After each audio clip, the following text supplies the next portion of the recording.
Hey, it's Medicosis Perfectionalis, where medicine makes perfect sense. Today we'll talk about coronavirus. It's not just one virus, they are a group of viruses. So a more accurate word is called coronaviridae, which is a group of viruses. We'll talk about it, and we'll talk briefly about the new coronavirus, which is discovered in Wuhan, China, and let's get started. First, we divide microbes into bacteria, fungi, viruses, and parasites. Today's topic, the corona, is a freaking virus. Viruses.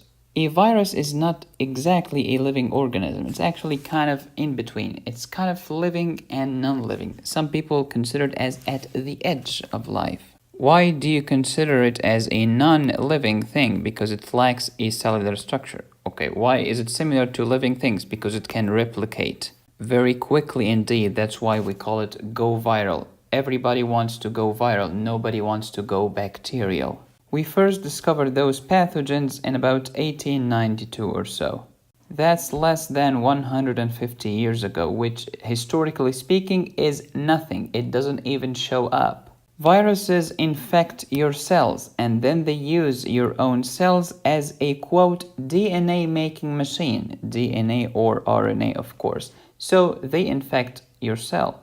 And the term bacteriophage, some people say, oh, it's a bacteria. No. It's a virus that infects bacteria. Phage means it's gonna engulf, it's gonna eat, it's gonna infect a bacteria. You know, there is a famous drug called glucophage.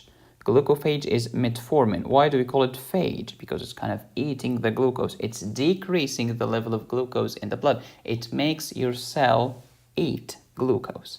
Defending your body against viruses is the responsibility of your glorious lymphocytes. We divide viruses into DNA viruses and RNA viruses. Coronavirus or viruses are RNA viruses. If you want a lame mnemonic, corona has an R and RNA has an R. DNA viruses and RNA viruses. It's a topic that drives medical students nuts. So go to Help Hippo, that's a YouTube channel. It's great, by the way. This guy has a brilliant song to help you remember the DNA and the RNA virus, and this is from this channel. So, DNA viruses are pox, herpes, hepatina, parv, pepoli, adena. The second line, no envelope, so therefore the first line has an envelope.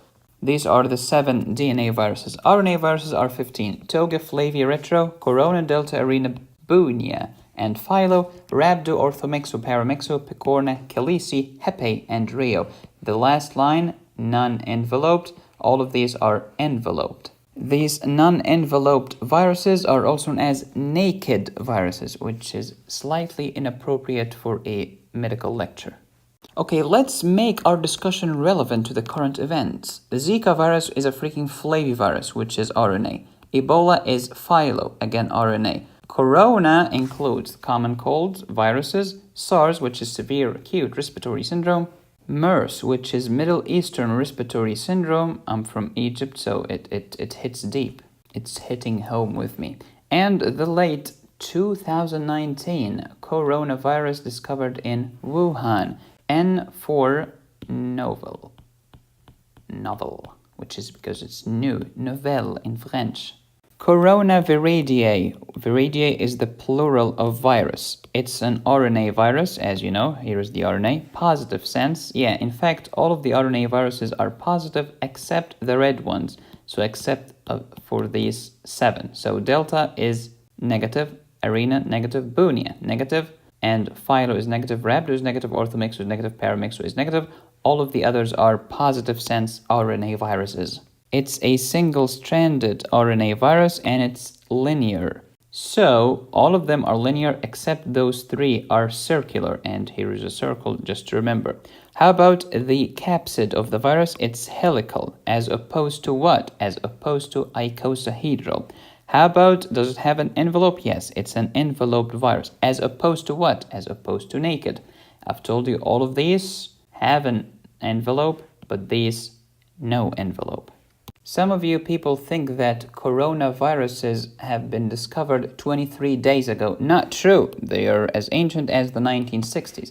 The last one has been discovered 23 days ago. 2019 novel coronavirus, also known as Wuhan virus. So here are the coronaviruses. 229E, and OC43 in the 1960s. And we have SARS, CoV is for coronavirus, H for human, coronavirus, NL63, and then HK, Hong Kong, and H is also for human, U1 in 2005, MERS, which is the Middle Eastern Respiratory Syndrome, in 2012, and the later Wuhan virus just 23 days ago in December 2019, New Year's Eve. The first two doofuses cause common cold. SARS is the severe acute respiratory syndrome. This is famous. And this one causes bronchiolitis. The Hong Kong one causes a respiratory disease. MERS, Middle Eastern Respiratory Syndrome, again a respiratory disease. It's also known as the camel flu. 2019, this is the Wuhan coronavirus. Have you noticed all of them cause respiratory diseases? So how can we prevent them? Like wear a mask, wash your hands, do not get in contact with patients. It's just common sense. Prevention is better than cure, especially when there is no cure. Okay, let's talk about the Wuhan coronavirus. This is brand new. This is literally 23 days ago. So we do not know a lot about this virus, and I'm recording this on January 23rd, 2020. Anything can change in the next few days, weeks, or years. So please forgive me for any mistakes here. This is just as far as I know. Wuhan coronavirus is the same thing as novel coronavirus, is the same thing as Wuhan coronavirus, is the same thing as Wuhan seafood market pneumonia virus, because we do not know what to call it. It's also that 2019 nCoV for coronavirus. All of these are synonyms. Okay, give me a word that's a synonym to synonym. Okay, that's a good question for you to answer in the comment section. First cases of the Wuhan coronavirus were reported on December 31st, 2019. The initial source is still unknown. Some people argue it's the seafood in one of the markets, but it's doubted because other people who had no contact whatsoever with that market developed the coronavirus. Snakes are probable reservoir, but still we do not know. Human-to-human transmission is possible. Until January 22nd, 2019, it's not considered as a PHEIC by the World Health Organization. What the flip is PHEIC? A public health emergency of international concern. So in other words, it's considered an emergency in China, but not worldwide yet. Look, folks, newspapers love hysteria, epidemics, outbreaks, all of this because they get to sell more newspapers and they get you to click more on their articles. So, but just to put things into perspective, the number of deaths from various causes from 29th of December to the 23rd of January, not 29th, it's actually like, let's say, 31st or something. It doesn't matter that much. From heart disease, more than 1 million people died from heart disease. How about car accidents? 90,000. HIV, 49,000. Influenza virus, 38,000. The Wuhan coronavirus, 25 until this moment. But you will never hear about this tomorrow when you read the newspaper because it does not sell enough papers. You will hear about the Wuhan coronavirus and how the world is coming to an end and humanity as we know it is toast. But as of this moment, you're way more likely to die from heart disease than from any coronavirus. But if you watch the news 24/7, this will increase your stress levels, which is correlated with heart disease. You're not helping anybody. And please remember Ebola. Remember when people were angry at former President Obama? They said, "Hey, President Obama, you should do something. You should ban all flights." Ban all flights? Okay, it's true that Jeffrey and his buddies are going to the beach in an airplane. It's also true that little Carol is going to see her grandma. But it's also true that there is a neurosurgeon who's flying to save about 3 to 4 kids' lives. There is also a psychiatrist who is going to talk to some patients who are suicidal. When you ban all flights, you might do more harm than good. But aren't you aware, Medicosis, that China has closed down some transport? Yeah, I know it happened in some cities, not the entire country. First, we do not know yet. It might be a good idea, it might be a bad idea. It might be a good idea for China, but a bad idea for another country. I don't know, I'm not an expert on these issues. So please take my words with a grain of salt. If you have any symptoms, please talk to your doctor. And as I say, one disclaimer a day keeps the lawyer at bay. Here's a great quote from the genius Dr. Thomas Sowell. There are no solutions in life, only trade-offs. Everything will have some desired effects and some side effects. And here are some great words from the insufferable Z-Dog MD. I'm kidding, he's a great person. While Ebola's bad, let's not forget the score. C. diff, staph, and flu already kill way more. So instead of Ebola, you can say, while Corona's bad, let's not forget the score. C. diff, staph, and flu already kill way more. Okay, Medicosis, so what's your prediction about the Wuhan virus? It's difficult to make predictions, especially about the future. Let's see what happened when some people made some smart predictions. I will take even money that England will not exist in the year 2000.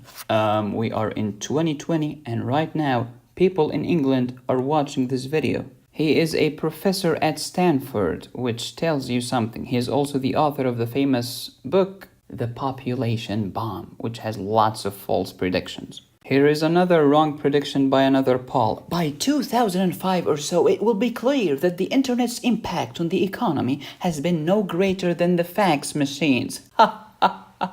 But he was awarded the Nobel Prize in Economics, which tells you something. Okay, you're not funny, Medicosis. Please tell us, what can we do? You take control of that which you can control. If someone came to me and asked, give me just one health advice that will have the greatest impact on the average person, the answer is wash your hands.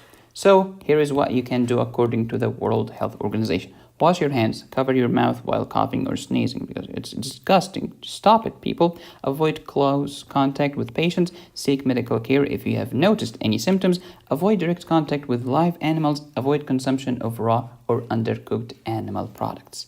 I know that the rare steaks looks pink and amazing, but it's not safe, man. Also, please remember that risk equal hazard times probability. And while this coronavirus seems relatively hazardous, with a case fatality rate of about 3 to 4%, the probability of you developing this infection is extremely rare until this moment. In the next video, we will continue our rheumatology playlist. We'll talk about management of rheumatoid arthritis. We shall discuss the small molecule inhibitors, such as the famous tufasitinib. Who named these things?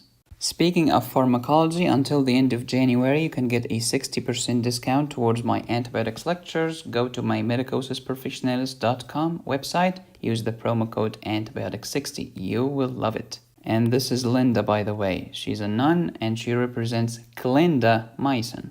And this is the red man in the van down by the river, representing the red man syndrome, which happens with vancomycin. Thank you for watching. Please subscribe, hit the bell, and click on the join button. You can follow me on all of these platforms and LinkedIn and TikTok.